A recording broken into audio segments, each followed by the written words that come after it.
Ya, dari lantai dasar Sentral Bisnis Jakarta Islamic Center Radio JIC, Suara Peradaban Islam Jakarta. Assalamualaikum warahmatullahi wabarakatuh. Alhamdulillah, segala puji bagi Allah, Rabb semesta alam. Salawat serta salam tetap kita aturkan kepada Nabi besar kita, Nabi Muhammad SAW. Mitra JIC, Alhamdulillah kembali dalam program JIC Business Coaching yang tentunya hadir setiap hari Senin selama Ramadan, dan hari ini adalah edisi terakhir, edisi keempat, yang mana kita akan membahas satu tema yang berkaitan dengan marketing research. Nah, kira-kira apa dan bagaimana? Alhamdulillah sudah hadir bersama kita melalui aplikasi Zoom. Sudah tergabung bersama dua narasumber kita, yaitu Ibu Ani, Ibu Agustriani Muzayana, dan Bapak Muhammad S. Wahyu. Langsung kita akan sapa. Assalamualaikum warahmatullahi wabarakatuh.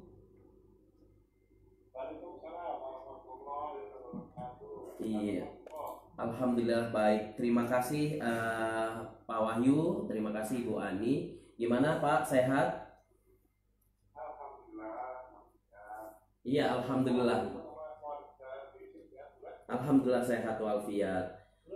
Iya, Pak Wahyu dan Ibu Ani, Alhamdulillah hari ini kita akan membahas satu tema yang berkaitan dengan menentukan target pasar lewat metode marketing research. Yang tentunya ini juga kita live-kan Pak melalui radio JIC di 107.7 FM ataupun melalui Facebook Radio JIC. Nah, Pak Wahyu, sebelum kita mulai pembahasan kita hari ini, Pak Wahyu atau Bu Ani boleh menyapa dulu seluruh mitra JIC dan sahabat-sahabat kita yang sudah tergabung hari ini. Kami persilakan Pak.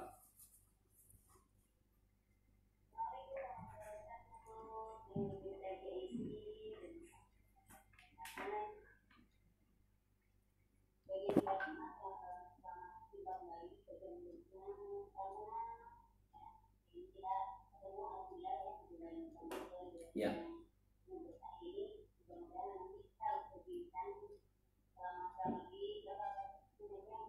Ya. Amin ya rabbal alamin. Iya. Gimana Pak Wahyu juga boleh menyapa, kami persilakan Pak untuk menyapa dulu mitra JIC. Iya. Iya.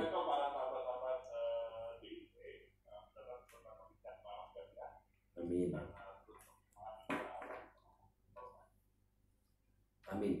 Baik, Pak Wahyu dan Bu Ani, Alhamdulillah kita bisa bergabung kembali di kesempatan hari ini, dan tentunya mitra JC juga saat ini sudah penasaran karena informasi ini sudah Bang Dipo update ke beberapa teman-teman komunitas, terutama komunitas pengusaha, dan ini responnya sangat baik karena ini adalah materi yang amat begitu penting, bagaimana kita bisa menentukan pasar, target pasar melalui research. Nah, selama ini kalau kita lihat research itu kan taunya hanya di dunia civitas akademika gitu ya, tentang apa yang agak menjelimet. Nah, pengen tahu juga bagaimana kita membuat satu skema, satu materi agar kita bisa menentukan pasar melalui metode marketing research.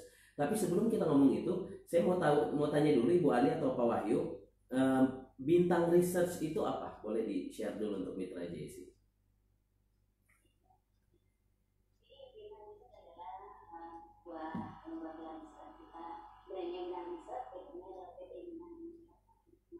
Ya.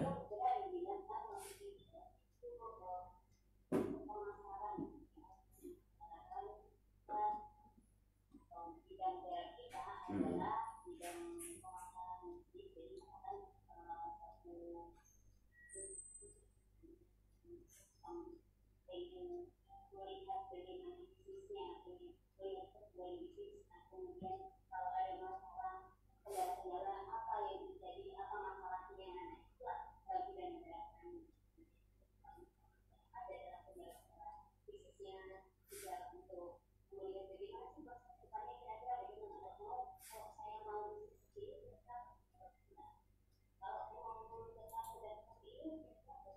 Ya.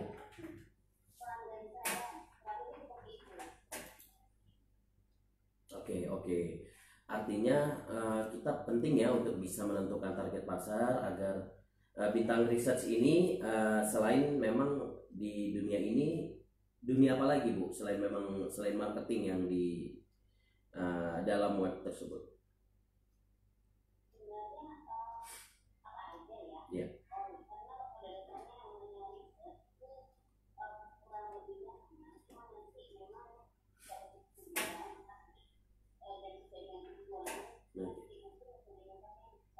Oke, oke.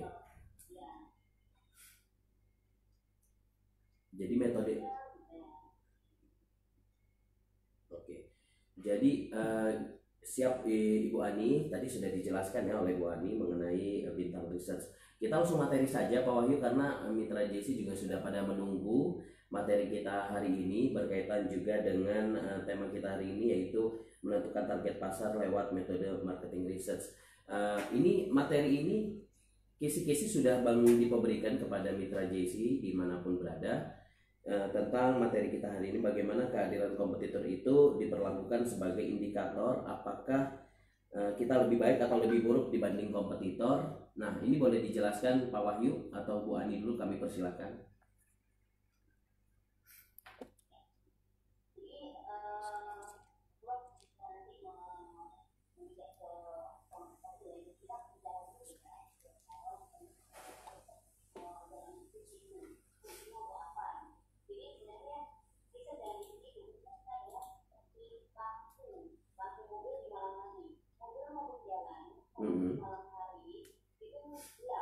Ya.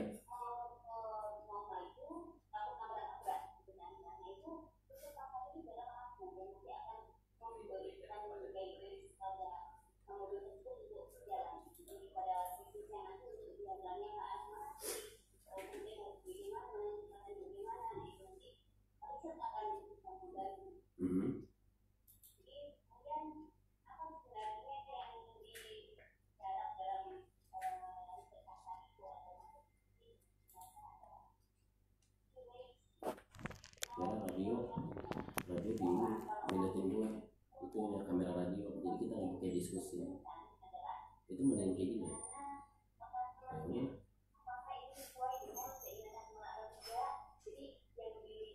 Kalau gitu kan ya.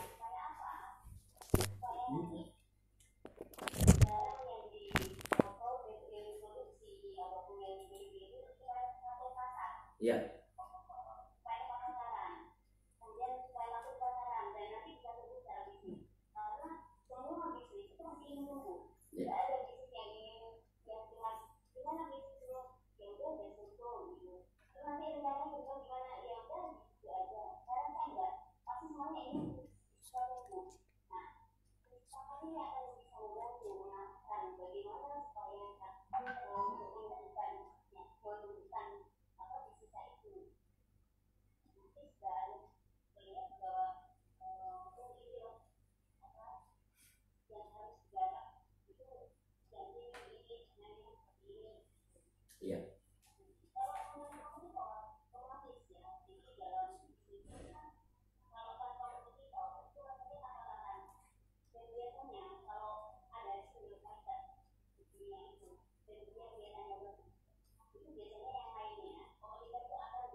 Baik, jadi hadirnya kompetitor itu sebenarnya bukan menjadi sebuah ancaman artinya ya. Jadi bisa menjadi satu motivasi kuat bisa lebih baik lagi gitu dalam menjalankan bisnis dan usaha. Nah, tapi terkadang begini Pak, bagi pengusaha pemula, kompetitor itu bukan ya mungkin ya, mewakili teman-teman yang awam dan teman-teman yang memang baru berintis usaha gitu ya. Nah, kehadiran kompetitor ini bisa mengancam bagi si si usaha tersebut, si pengusaha tersebut.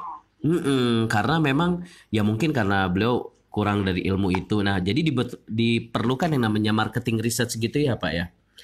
Nah, kira-kira Iya, betul sekali. biasanya apa tuh Pak untuk tipsnya nih buat teman-teman pengusaha yang baru saja gitu memulai hal ini gitu untuk bisa lebih survive lagi untuk bisa menjadi punya Ya, usaha. bagus ya.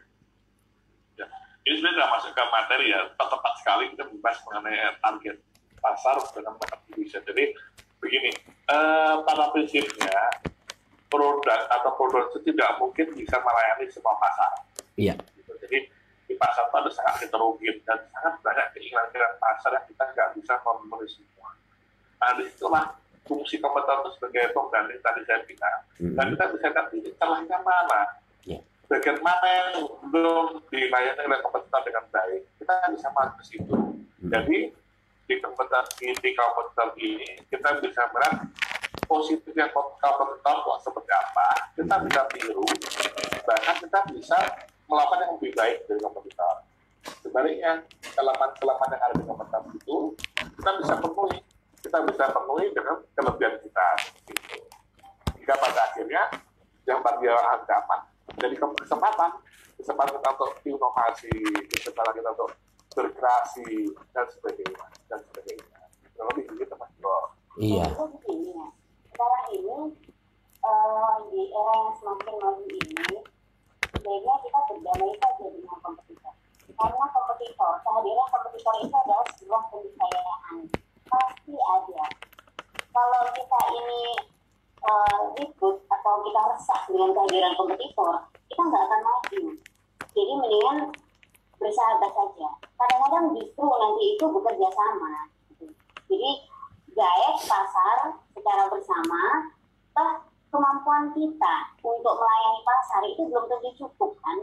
Nah, nanti bisa bekerja sama dengan kompetitor itu, akhirnya itu menjadi mitra kompetitor itu. Oke. Misalnya sesama bisnis fashion misalnya, gitu ya. Kalau misalkan ternyata kita punya kompetitor, kita perusahaan A, kemudian punya kompetitor perusahaan B. Kalau kita melihatnya secara kompetitor, kita bersaingnya itu akan sikut-sikutan.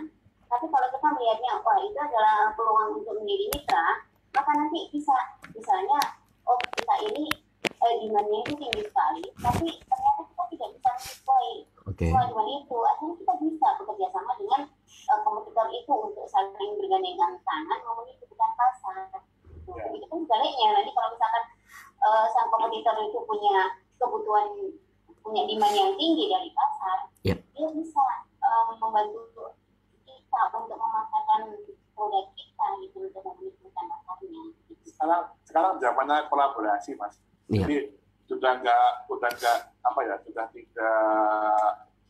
usang lah dengan kompetisi. Sekarang era kolaborasi. Bahkan dengan kompetitor pun kita bisa berkolaborasi, saling melengkapi, karena tadi saya bilang tidak semua kebutuhan pelanggan itu bisa dipenuhi oleh kita. Ada kompetitor bisa memenuhi A, tapi dia lemah di sisi B. Nah, kita bisa kuat di sisi B, kita lemah di sisi A. Saling melengkapi lah. Gitu. Iya, artinya sekarang zaman sudah mulai berubah ya Pak ya. Jadi kompetitor udah bukan menjadi ancaman lagi. Bahkan kita harus bisa bertarung mengenai hal ini. Iya, jadi merangkul aja, kita rangkul kompetitor. Ayo seperti itu. Jadi contohnya apa ya? Saya contohnya tadi fashion tadi ya. Saya punya butik, terus Timo juga punya butik. Kepada kita berkompetisi, kita bergabung aja. Misalnya Pak Dimo melayani butik seperti apa, saya seperti apa, ya kan? Kita ada perbedaannya. Pak Dimo lemah di sisi misalnya corak, saya kaya di sisi corak. Jadi kalau ada pelanggan yang mencari corak, nanti lari ke saya. Nah, nanti Pak Dipo jualkan produk saya, Pak Dipo dapat komisi dari saya. Sebaliknya, kalau ada pelanggan yang mencari kelebihan Pak Dipo, saya sarankan Pak Dipo, nanti saya dapat komisi dari Pak Dipo. Itu lebih enak kan? Iya, lebih apa ya, lebih nyaman, lebih enak lah daripada kita tiap tadi menjatuhkan, aduh tidak indah gitu. Jadi itu kurang lebih. Yang penting kita merangkul lah, saling bersahabat, berkolaborasi. Iya, jadi menarik ya. Jadi selama ini ya memang bagi pengusaha pemula kompetitor ini menjadi sebuah ancaman. Tapi bagi mereka yang sudah betul-betul merasakan asam garamnya sebuah usaha, kompetitor justru malah bisa menjadi sebuah sebuah keuntungan, menjadi peluang gitu ya Bu ya. Ya artinya sekarang sudah tidak ada istilah pengusaha baru atau yang pemula, ya semuanya sekarang harus hadapi gitu. Ketika kita bicara tentang kompetitor harus kita hadapi betul. Nah, Bu Ani atau Pak Wahyu, saya juga pengen mengetahui sih, langsung saja kita kan karena memang ya, materi ini kan berkaitan dengan marketing, artinya penjualan sebuah produk yang kita miliki, entah itu makanan ataupun entah itu pakaian atau bahkan properti. Nah, bagaimana kita bisa menentukan target pasar kita agar tepat sasaran? Nah, boleh dijelaskan dulu oleh Pak Wahyu atau Bu Ani, kami persilakan. Jadi gini, sebelum kita berbicara target pasar dengan market decision, kita harus memahami dulu konsep ilmu marketing. Ya. Jadi di sini ada istilah STP, Mas. Itu salah satu strategi marketing STP. STP itu segmenting, targeting, positioning. Terus kita konsep kuasai dulu, pahami dulu. Apa itu STP? Apa itu segmenting? Segmenting itu membagi-bagi pasar atau memilah pasar. Pasar ini kan sangat heterogen. Banyak keinginannya, banyak maunya, ya kan? Kita nggak bisa memenuhi semua keinginan pasar. Kita harus memilah-milah pasar seperti apa yang akan kita pilih. Seperti itu. Umumnya orang memilih pasar dengan simpel, pasar menengah, pasar bawah, pasar atas. Ya betul. Itu segmentasi berdasarkan tambah sosial. Tapi segmentasi tidak ada itu. Segmentasi itu bisa didasarkan oleh pendidikan. Tapi SD, SMP, SMA, dan S1, seterusnya. Atau bisa jadi segmentasi berdasarkan geografi, misalnya wilayah DKI kita bedakan dengan wilayah Jakarta, wilayah Jawa. Atau segmentasi berdasarkan gaya hidup. Orang walaupun sama-sama kelas A, tapi belum tentu gaya hidupnya sama. Misalnya satu gaya hidupnya cenderung nyaman, satu cenderung kayak seni glamor begitu. Nah, itu kita bedakan. Jadi intinya segmentasi itu memilah pasar atau memetakan pasar dari heterogen menjadi homogen. Nah, prosesnya dari segmentasi ke targeting. Nah, target itu kita segmentasi pasar tadi, misalnya kita ambil segmentasi berdasarkan tata sosial, kita ambil segmentasi pasar bawah misalnya. Bawah seperti apa? Kita ambil jenis kelamin misalnya, nah, segmentasi bawah untuk perempuan misalnya. Nah, perempuan apa ya sekali nih? Perempuan apa? Berdasarkan apa? Umur. Oke, kita berumur misalnya, kita targetkan, kita ambil pasar yang akan kita layani adalah perempuan usia remaja untuk kelas sosial bawah misalnya. Itu satu targeting. Nah, kemudian targetkan positioning. Positioning itu kita ingin dikenal sebagai apa. Jadi menanamkan benak kita ke benak customer. Itu macam-macam, bisa melalui keunikan kita, kekhasan kita, bisa melalui dengan diferensiasi kita, value yang kita berikan kepada customer seperti apa. Nah, itu nanti mempengaruhi, Mas. Setelah kita tahu target market ini, itu mempengaruhi cara kita berjualan. Kita nggak mungkin kan sama, misalnya berjualan untuk perempuan anak-anak sama perempuan dewasa, nggak mungkin sama. Cara komunikasinya, cara jualannya, cara promosi, dan lain. Itu konsep dari STP sendiri, segmenting, targeting, positioning. Jadi Sebabnya yang dirasa dalam market riset. Ya, silakan Bu Ani. Dari market risetnya, ya kalau dari sisi market risetnya begini. Jadi misalkan kita sedang membidik nih, oke saya mau membidik untuk pasar fashion perempuan remaja kelas bawah atau kelas menengah misalnya ya. Nah itu nanti juga setelah positioning kan jelas misalnya kita dikenal misalnya sebagai produsen fashion yang sifatnya ceria, yang untuk anak-anak ABG misalnya. ABG-nya ABG apa? Kan nanti macam-macam ABG-nya itu kan. Ada ABG yang pendiam, pembelajar, ABG yang untuk gaul macam-macam kan. Nanti juga ABG sama selfie itu nanti akan dilihat. Nah, dari kesempatannya kita bisa melihat mana nih di antara mereka itu yang potensi untuk mengkonsumsi produk kita itu lebih besar gitu. Apakah anak-anak yang suka selfie, apakah anak-anak yang pembelajar, apakah anak-anak yang suka import, anak-anak yang gaul dan sebagainya. Nah itu nanti akan kalau nanti kelihatannya dilihatnya adalah dari sisi daya belinya kemampuan kemudian motivasi belinya kemudian juga dari sisi apa minat mereka yang seperti apa yang kita bisa penuhi. Nah itu sebenarnya dilihat, baru kalau kelihatannya potensinya itu yang paling besar adalah di anak-anak gaul, berarti saya mau saya adalah produk yang untuk anak-anak gaul misalnya seperti itu. Nah itu hipotesa awal ya, hipotesa awal seperti itu, hipotesa. Selanjutnya dari hipotesa itu kemudian diuji itu hipotesanya itu kan diuji melalui riset itu sendiri, kan? Jadi akan dilihat kemudian mereka calon-calon pelanggan yang asli gitu, yang bukan saudara kita, bukan teman ya, sebaiknya itu real calon pelanggan itu di riset. Gitu. Tadi misalnya kita sudah membidik anak-anak gaul, remaja gaul. Nah produk kita ini apakah sudah yang kita anggap sudah memenuhi kebutuhan mereka ini, apakah sudah benar-benar memenuhi kebutuhan mereka atau belum, atau apa sih yang nanti mereka ingin kita beri, ingin mendapatkan lagi dari kita. Nah itu kita bisa lakukan risetnya. Jadi kita temui benar-benar calon pelanggan itu yang asli gitu ya. Kemudian digali kebutuhannya itu salah satunya dengan FGD ini fokus group discussion itu yang secara kualitatifnya. Kita undang mereka misalnya satu kelompok itu ada 6 orang atau 8 orang misalnya.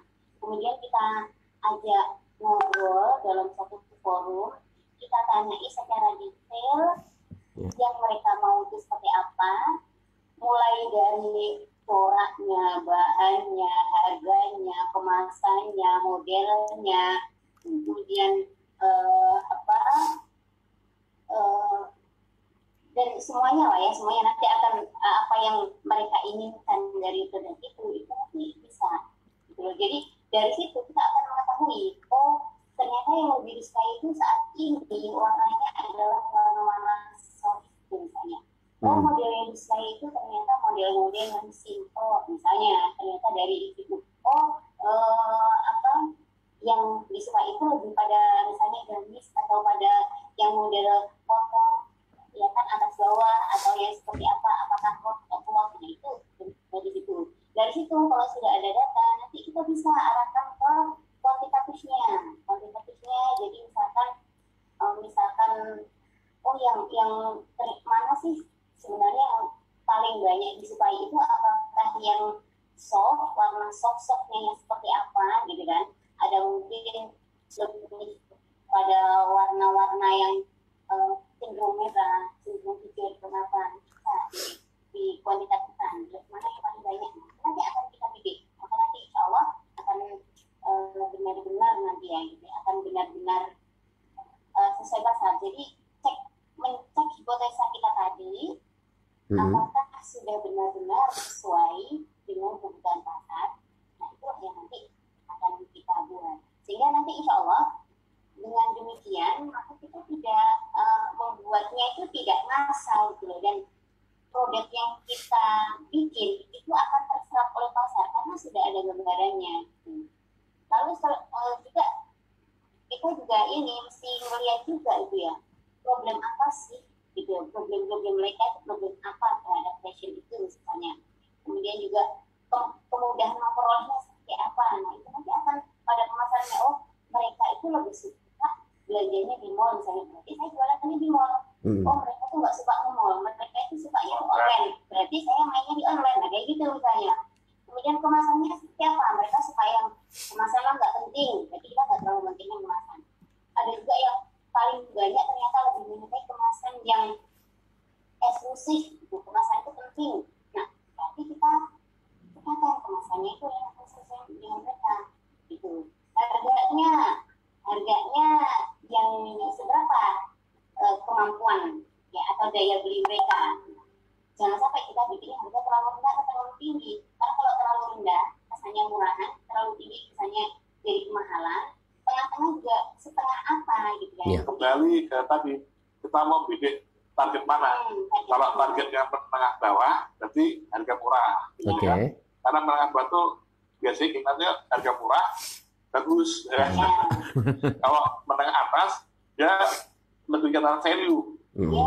Lebih value, dia bisa lebih mahal, tapi you mau kasih value kayak mana, apa gitu.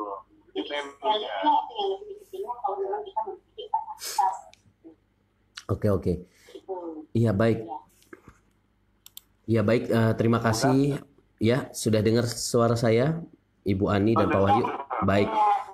Jadi materi kita hari ini luar biasa ya. Jadi seorang pengusaha juga harus lebih up to date juga dalam hal ini. Bagaimana dia harus mengetahui zaman sekarang lagi apa, dan kita juga harus bisa sudah mulai bisa mengkelas siapa yang akan menjadi target kita. Baik, Ibu Ani, Pak Wahyu, kita akan break sejenak. Nanti kita akan masuk di segmen kedua. Jadi insya Allah nanti acara ini juga kita akan upload lagi di media sosial Jakarta Islamic Center, baik itu Facebook ataupun maupun YouTube, melalui aplikasi Zoom bersama Pak Wahyu dan Ibu Ani. Ibu Ani, kita break dulu, nanti kita akan ketemu lagi di kurang lebih 5-10 menit lagi. Kita akan bicara seputar ATM, amati, tiru, dan modifikasi. Karena ini juga berkaitan dengan marketing research itu. Bagaimana marketing itu harus bisa lebih berinovasi. Oke Ibu, kita akan break sejenak. Jadi Mitra JIC jangan kemana-mana, tetap bersama Bang Dipa Usman dan tentunya kedua narasumber hari ini yang tentunya akan membahas tentang bagaimana kita bisa menentukan target pasar melalui metode marketing research. Dan kemana-mana, tetap di Radio JIC 107.7 FM.